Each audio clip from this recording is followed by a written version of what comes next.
Welcome to Lakshmi food. સ્વાગત છે તમારું મારી યુટ્યુબ ચેનલમાં. તો ચાલો, વ્રત કે ઉપવાસમાં આપણે ખાઈએ છીએ એવી બટાકાની સૂકી ભાજી આજે આપણે બનાવવાના છીએ. તો તમે જોઈ શકો છો, એકદમ લાલ ચટાકેદાર, ખાવામાં એકદમ સરસ ચટપટી એવી સૂકી ભાજી આપણે બનાવવાના છીએ. તો મારી વિડીયોમાં તમે લાસ્ટ સુધી બને રહેજો. તો ચાલો, ભાજી બનાવવા માટે આપણે સૌથી પહેલાં અહીંયા 500 ગ્રામ જેવા બટાકા લઈ લીધેલા છે. મીડિયમ સાઇઝના 6 બટાકા લીધેલા છે. આપણે આ જે માપથી બનાવીએ છીએ એમાં 3 થી 4 વ્યક્તિ ભાજી ખાઈ શકે છે.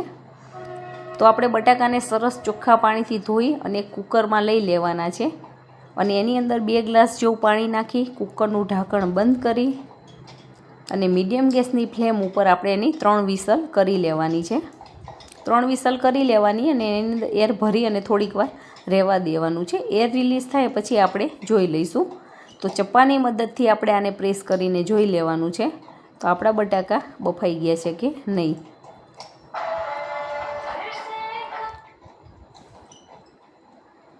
તો તમે જોઈ શકો છો આપણા બટાકા સરસ બફાઈ ગયેલા છે. હવે આપણે કાણાવાળા બાઉલની અંદર આ બધા જ બટાકાને બહાર ટ્રાન્સફર કરી લેવાના છે અને આને પંખા નીચે રાખી અને સરસ મજાના ઠંડા થવા દેવાના છે. આપણા બટાકા ઠંડા થઈ જાય એટલે એની છાલ ઉતારીને આપણે તૈયાર કરી દીધેલા છે.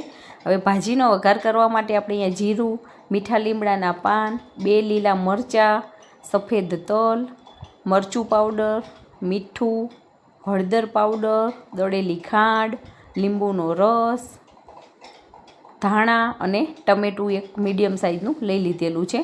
અને આપણે બટાકાના એકદમ સરસ મીડિયમ સાઇઝના ટુકડા કરી લેવાના છે. બહુ નાના પણ નથી કરવાના અને બહુ મોટા પણ નથી કરવાના. આવા મીડિયમ સાઇઝના બધા જ બટાકાના ટુકડા કરી લઈશું.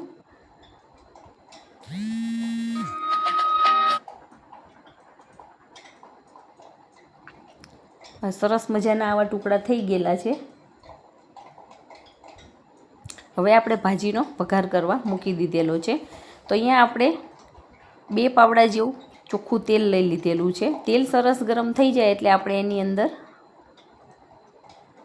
જીરું નાખી દીધેલું છે અને જીરાનો વઘાર કર્યો છે. આપણે આને વ્રત કે ઉપવાસમાં ખાતા હોઈએ છીએ એટલે આની અંદર રાઈનો વઘાર નથી કરવાનો, ફક્ત જીરાનો જ વઘાર કરી લેવાનો છે. અને મીઠા લીમડાના પાન એડ કરી લેવાના છે અને આપણે જે લીલા મરચાં લીધા હતા એને પણ આપણે વઘારમાં જ નાખવાના છે. આ બધું નાખી અને એનું ઢાંકણ બંધ કરી દેવાનું છે, નહીં તો એ ફૂટે તો બહાર નીકળી જાય છે ને તેલના છાંટા આપણી ઉપર પડે છે. હવે ઢાંકણ ખોલી અને એની અંદર આપણે સફેદ તલ નાખી દેવાના છે. સફેદ તલને પણ આપણે વઘારમાં જ એડ કરીએ છીએ એટલે એની કચાશ દૂર થઈ જાય છે.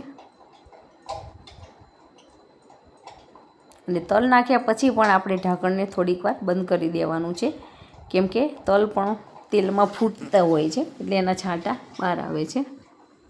અને બધું જ સરસ આવી રીતે મિક્સ કરી લેવાનું છે. અને આનો કલર એકદમ સરસ આવે એના માટે આપણે વઘારમાં જ અડધી ચમચી જેવી હળદર એડ કરી લેવાની છે. અને ટમેટાને પણ હું આની અંદર જ એડ કરું છું એટલે એની કચાશ દૂર થઈ જાય. બાકી તમને જો ફાવે તો ભાજી બની જાય તો લાસ્ટમાં પણ આપણે ટમેટા એડ કરી શકીએ છીએ. પણ અમારા ઘરમાં કાચા ટમેટાનો ટેસ્ટ ઓછો પસંદ છે એટલે હું એને આવી રીતે વઘારમાં જ નાખી દઉં છું એટલે સરસ પાકી જાય છે. અને બધું જ સરસ સતરાઈ જાય પછી આપણે એની અંદર કટિંગ કરેલા બટેટા નાખી દેવાના છે. અને આ બટાકાને બહુ અતિશય નથી હલાવવાના, ઉપર નીચે કરી અને આવી રીતે સરસ મિક્સ કરી લેવાના છે. નહીં તો બાફેલા બટાકા છે એટલે એને તૂટી જવાના પણ ચાન્સ રહેતા હોય છે. હવે આપણે આની અંદર 1 ચમચી મરચું પાવડર, ટેસ્ટ પ્રમાણે સિંધવ મીઠું આવે જે ફરાળી મીઠું એ એડ કરવાનું છે અને સરસ આને મિક્સ કરી લેવાનું છે.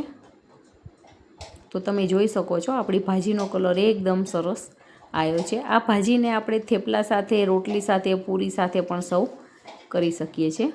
હવે આપણે આનો એકદમ સરસ ખાટો મીઠો ટેસ્ટ આવે એના માટે અહીંયા દળેલી ખાંડ એડ કરવાની છે, કેમ કે આપણે આની અંદર લીંબુ નીચોવવાના છે એટલે ખાંડ અને લીંબુ બંનેનો ટેસ્ટ મેન્ટેન થાય એના માટે આપણે નાખીએ છીએ. અને આ ભાજી ખાટી, મીઠી, તીખી એવી ચટાકેદાર હોય તો જ સારી લાગે છે, નહીં તો સાદું બટાકાનું શાક જેવું લાગતું હોય છે. હવે લાસ્ટમાં આપણે લીંબુનો રસ એડ કરી અને લીલા ધાણા નાખી દેવાના છે અને આ બધાને સરસ મજાનું મિક્સ કરી લેવાનું છે. અને લીંબુનો રસ નાખ્યા પછી આપણે ગેસની ફ્લેમને બંધ કરી લેવાની છે, નહીં તો લીંબુની કડવાશ પણ આવી જતી હોય છે. એટલે આ વસ્તુનું ખાસ ધ્યાન રાખવાનું છે. જો તમે મારી વિડીયોમાં નવા હોય તો મારી વિડીયોને સબસ્ક્રાઈબ કરજો અને બેલ આઇકોન દબાવવાનું ના ભૂલતા, જેથી કરીને આવનાર તમામ નવી રેસીપીના વિડીયો ફટાફટ તમારી સુધી પહોંચી જાય. અને જો તમને મારો આ વિડીયો પસંદ આવે તો વિડીયોને લાઇક કરજો અને તમારા ગ્રુપમાં ચોક્કસથી શેર કરજો.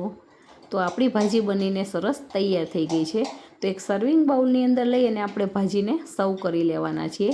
તો જોઈ શકો છો, જોતાં જ ખાવાનું મન થઈ જાય એવી સરસ મજાની સૂકી ભાજી આપણી બનીને તૈયાર થઈ ગઈ છે. ઉપવાસમાં આપણે સૂકી ભાજીને દહીં સાથે કે કોઈ સ્વીટ સાથે આપણે લઈ શકીએ છીએ. ખાવાની બહુ જ મજા આવે છે.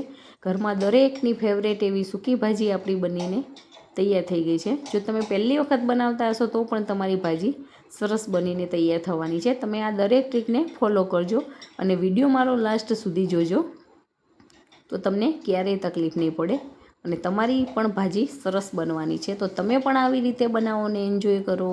Thank you.